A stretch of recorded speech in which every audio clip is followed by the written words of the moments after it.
49 सीटों पर वोटिंग लगातार जारी है और 38 सीट मणिपुर का जिसका हम जिक्र कर रहे हैं। लेकिन सबसे पहले हम चल रहे हैं आजमगढ़, जहां पे मौसमी हमारी संवाददाता मौजूद है। मौसमी, आजमगढ़ में समाजवादी पार्टी अपने वर्चस्व की लड़ाई लड़ रही है। गढ़ है समाजवादी पार्टी का। हमारे साथ नफीस अहमद साहब हैं जो कि राज्य मंत्री हैं। गोपालपुर से उनको टिकट मिला है। अलीगढ़ छात्र संघ के अध्यक्ष भी रह चुके हैं। नफीस साहब, इस बारी समाजवादी पार्टी के लिए बड़ी चुनौतियां हैं, कड़ी चुनौतियां हैं। ना मुलायम आए, ऊपर से आपस में जो झगड़ा है वो भारी पड़ सकता है। ऐसा है कि माननीय नेताजी का आशीर्वाद और हमेशा माननीय मुख्यमंत्री जी के लिए रहा है और माननीय नेताजी ने हमेशा मुख्यमंत्री जी को आशीर्वाद दिया है।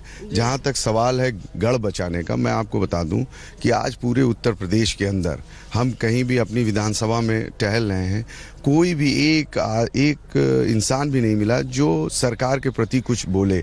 उनका कहना है कि सरकार ने आपको नहीं बोलेंगे ना, जाहिर तौर पे आप तो राज्य मंत्री हैं, आपको कोई कुछ क्यों बोलेगा? नहीं, सरकार के प्रति लोगों का रुझान है और लोग दोबारा अखिलेश यादव जी को मुख्यमंत्री बनाना चाहते हैं, क्योंकि अखिलेश जी ने अपने वादे को पूरा किया है, जमीन पे उतार कर जनता के बीच में रखा है। जी, मेरा एक बड़ा सवाल ये है कि वसीम अहमद साहब जो कि मंत्री हैं, उनको टिकट नहीं दिया गया, आपको टिकट दिया गया।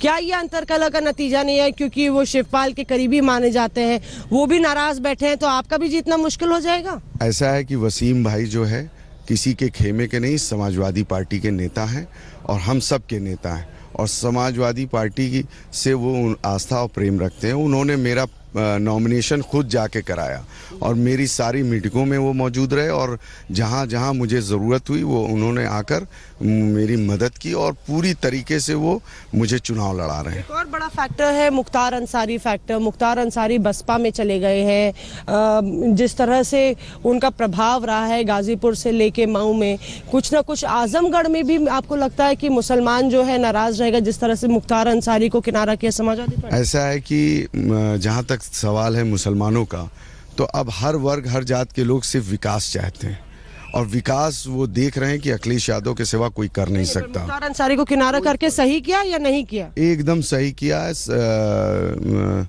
जो है ऐसे लोगों को जो माननीय मुख्यमंत्री जी ने फैसला लिया है, बहुत अच्छा फैसला और जनता पूरी तरीके से माननीय मुख्यमंत्री जी के साथ। आपको उनके समर्थन की जरूरत नहीं है यहाँ समाजवादी पार्टी के किले को बचाने के लिए? कोई जरूरत नहीं है, सिर्फ माननीय मुख्यमंत्री जी के कामों की, उनकी सोच को लेकर हम मैदान में उतरे और जनता हमको पूरी दुआएं और पूरा प्यार दे रही है और हम लोग 10 विधानसभा जीतकर यहाँ इतिहास रचने का काम करेंगे। पिछली बार 9 जीते थे, इस बार 10 में 10 जीतेंगे। तो ये एक स्थिति चुनाव, लेकिन हम आपको एक नजारा दिखाते हैं बनारस का, चूंकि कुछ मिनटों के बाद प्रधानमंत्री वहां पर होंगे और इंतजार हो रहा है कि उनका रोड शो, यह भी अपने तरह की पहली बार होगी। प्रधानमंत्री चुनाव के वक्त रोड शो निकालेंगे।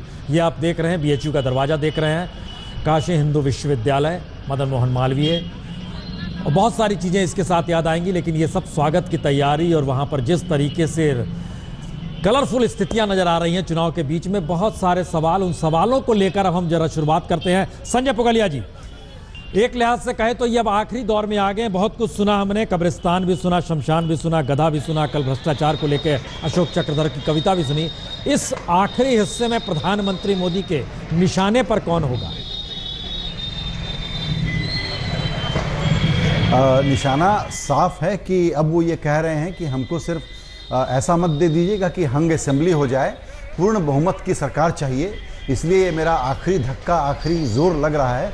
और आप सोचिए कि हमारे चुनावी जो हमारा रन ऑर्डर है उसका क्या होगा, क्योंकि 4 घंटे अब ये रोड शो में रहने वाले हैं और जब 4 घंटे रहेंगे, इतना ज़बरदस्त मेस्मराइजिंग स्पेक्टेकल जिसको हम कहें, जादुई शो होगा कि हम सारे चैनल्स को ये दिखाना पड़ेगा। तो एक तरफ पोलिंग चल रही है, दूसरी तरफ चुनाव का आखिरी दौर है जो 6 मार्च को ख़त्म होगा और ऐसे में ये मेगा शो जो होगा, रोड शो, इसको हमको कवर करते रहना होगा लगातार। कोशिश यही है कि इनके निशाने पर जाहिर है कि सपा और बसपा है और वो इस इलाके में है जहां पर कि उनका एक ठीक ठाक रुतबा रहा है और यहां पर चूंकि पीएम की अपनी सीट है, ये प्रतिष्ठा की लड़ाई है। और पीएम के साथ अच्छी बात यह है कि वो छुपा के नहीं खेलते, खुल के खेलते हैं। उन्होंने स्वीकार कर लिया है कि ये प्रतिष्ठा की lड़ाई है, तो बनारस की और आसपास की एक एक सीट उनको चाहिए, यही है निशाने पर। शशिशेखर जी, प्रधानमंत्री की इधर रोड शो शुरू होगा 2 घंटे बाद 12 बजे का टाइम अखिलेश और राहुल का भी है, वह उनका भी रोड शो शुरू होगा।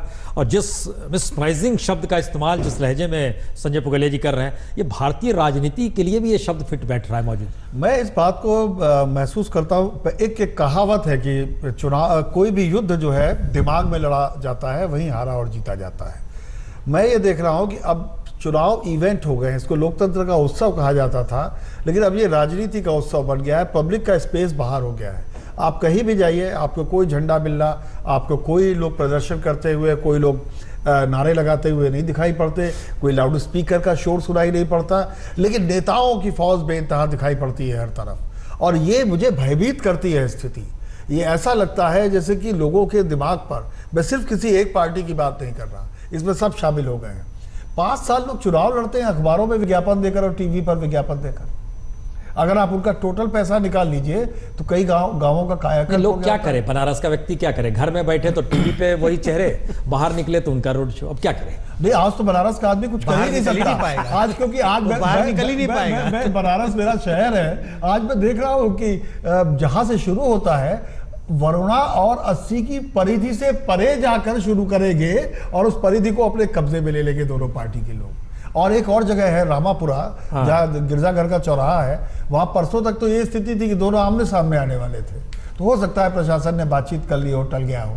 तो आज आप उस शहर में कुछ कर ही नहीं सकते। आज आपके पास घर बैठने के अलावा और कोई टीवी देखने के अलावा या बीवी देखने के अलावा कोई चारा नहीं है। देखिए, मैं समझता हूं कि अब इसको पता नहीं, इस विधि को, इस मेथोडोलॉजी को, मतदाताओं को रिझाने की हम लोकतंत्र कहें या दबोच तंत्र कहें। मुझे लगता है दबोच तंत्र ज्यादा बेहतर शब्द है, क्योंकि ऐसा लगता है कि मतदाताओं को यह नहीं बताया जा रहा है कि उन्हें क्या दिया जाएगा, अगली सरकार बनेगी तो एजेंडा क्या होगा, बल्कि दबोचा जा रहा है कि तुम ये सोचो, तुम ये मत सोचो, तुम ऐसे देखो, तुम ये ना देखो, तुम हमें देखो, तुम उन्हें ना देखो। बारिश तो कर दी एक अजीब तरह का क्षमा है। और मैं, देखिए प्रसून, मैं बहुत पहले से कहता रहा हूं, एक पत्रकार के रूप में, एक नागरिक के रूप में, कि भारत के निर्वाचन आयोग को तत्काल कानून बनाना चाहिए। मैं इसके पहले के इलेक्शन से भी कह रहा हूं कि जिस दिन मतदान हो किसी क्षेत्र में, उस दिन किसी भी बड़े नेता का या छोटे नेता का कोई road show,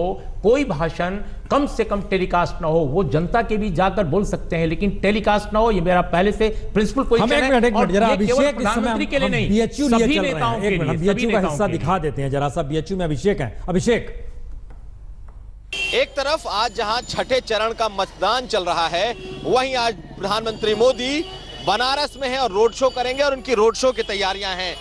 Banaras Hindu university के बाहर का ये गेट है और जहां पंडित मदन मोहन मालवीय की जो प्रतिमा है उसे सजाया जा रहा है, क्योंकि यहां पीएम मोदी सबसे पहले माल्यार्पण करेंगे और फिर तब यहां से अपना रोड शो शुरू करेंगे।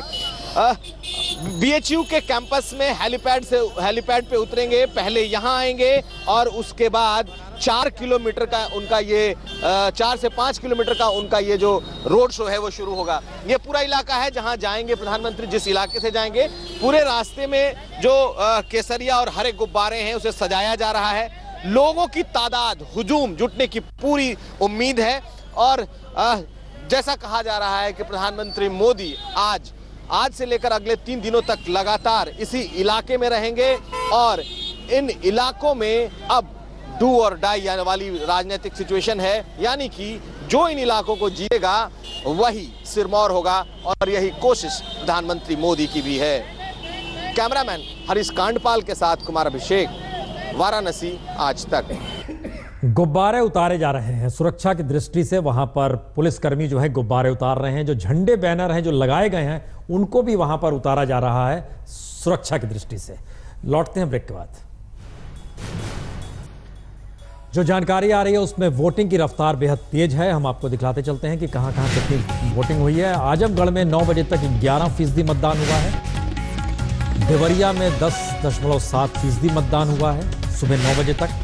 महाराजगंज में 11% वोटिंग हुई है। पहले 2 घंटे का है ये, रफ्तार अच्छी खासी है। और 9 बजे तक बलिया में भी 11% वोटिंग हुई है। कुशीनगर में सुबह 9 बजे तक 10.8% वोटिंग हुई है। ये अलग अलग जगहों की वोटिंग है। संजय जी, अगर वोटिंग परसेंटेज पिछली बार की तुलना से बढ़ता है तो ये एंटी इनकम्बेंसी माना जाता है या फिर ये माना जाता है कि नहीं, पहली बार रुझान जो है सत्ता को बनाए रखने के लिए भी होता है? देखिए, अगर एक दशक पहले के चुनाव को देखें तो बहुत स्पष्ट दिखाई पड़ता था, एक स्ट्रांग रिलेशनशिप था। ज़्यादा मतदान मतलब सरकार के हारने की संभावना। लेकिन पिछले अगर 10-15 सालों में देखें, जितने चुनाव हुए हैं, हर चुनाव में, विधानसभा चुनाव में, उसी राज्य में पिछले विधानसभा के चुनाव की तुलना में मतदान का प्रतिशत बढ़ा है और ज़्यादा सरकारें दोबारा जीत के आई हैं। तो चुनाव में बढ़ता प्रतिशत अब एंटी इनकम्बेंसी नहीं, मैं उसे मानता हूं, और बिल्कुल आंकड़ों के दृष्टिकोण से ये प्रो इनकम्बेंसी का संकेत है।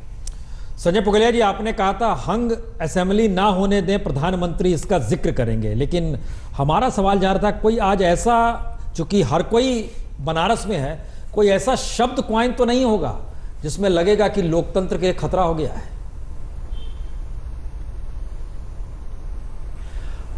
ऐसा शब्द कॉइन नहीं होगा से आपका मतलब अगर ये है कि क्या आज जो भाषण होगा बनारस में मोदी जी का, ना सिर्फ मोदी का, राहुल का भी, अखिलेश का भी, मायावती का तो भी, वो जरूर लाएंगे और वो रोचक होंगे। सभी का भाषण मिला के कोई शब्द ऐसा तो नहीं निकलेगा ना? सॉरी, निकल सकता है। देखिए, डेस्परेट लड़ाई है, एक के लिए अस्तित्व की लड़ाई है, दूसरे के लिए प्रतिष्ठा की लड़ाई है। अगर पक्ष और विपक्ष के रूप में हम देखें, प्रतिष्ठा की लड़ाई बीजेपी के लिए पक्के तौर पर है। संकेत चूंकि सामने है कि नोटबंदी का जो उल्टा असर होना चाहिए था, शायद वो नहीं हुआ है।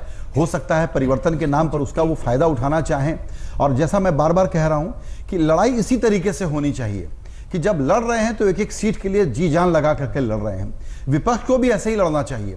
ऐसे में अगर आप ये समझते हैं कि कोई बहुत शालीन भाषा का प्रयोग होगा या कोई आज डायलॉग नहीं आएगा, तो हाँ, वो डिस्टर्बिंग जुमले तो आएंगे। आपका सवाल बिल्कुल सही है, वो तो आएंगे ही आएंगे। मैंने जंग, मोहब्बत और अब चुनाव भी जोड़ दिया जाए, सब जायज है। एक लाइन जोड़ना चाह रहा था, मुझे लग रहा है जैसे मैराथन की रेस में बहुत लंबा रेस होता है, तो जब जो धावक है वो शुरू में बहुत जोर लगाते हैं, बीच में स्लो होते हैं और आखिरी में फिर जोर लगाते हैं। मुझे लगता है ऐसा ही दिखाई पड़ेगा आज। अब ये आखिरी चरण आ रहा है तो जोर लगाया जाए। एक लाइन, संजय पुगलिया मेरे बहुत पुराने दोस्त हैं, नवभारत टाइम्स के दिनों की। मैं पूरी तरह असहमत हूं। लड़ाई ऐसे बिल्कुल नहीं होनी चाहिए। लड़ाई लोकतांत्रिक ढंग से होनी चाहिए, विमर्शों पर होनी चाहिए, बात पर होनी चाहिए, मुद्दे पर होनी चाहिए, समस्याओं पर होनी चाहिए। ये दबोच तंत्र जो है, ये लोकतंत्र को दबोच रहा है, खत्म कर रहा है, और मुझे लगता है कि इससे सबको सावधान होना चाहिए।